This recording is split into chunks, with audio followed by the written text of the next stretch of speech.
তো আপনারা দেখতে পাচ্ছেন যে এখানে জেনি ফটোগ্রাফি করতে আশরাফুলের, আর আশরাফুলের পাশে দাঁড়িয়ে আছে একটি মডেল, আর মডেলের পাশে দাঁড়িয়ে আছে তার সেক্রেটারিরা। আর আমি এখন ব্লগার হয়ে গিয়েছি আন্টির সাথে থাকতে থাকতে, কিন্তু আন্টি এখন চুপচাপ দাঁড়িয়ে আছে, ভিডিও করছেন না।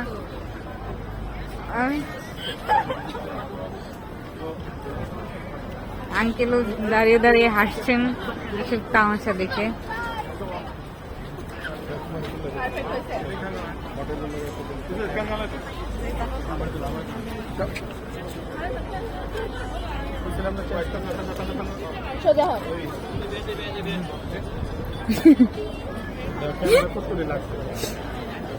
পুরো এরিয়ার ভিডিও করো।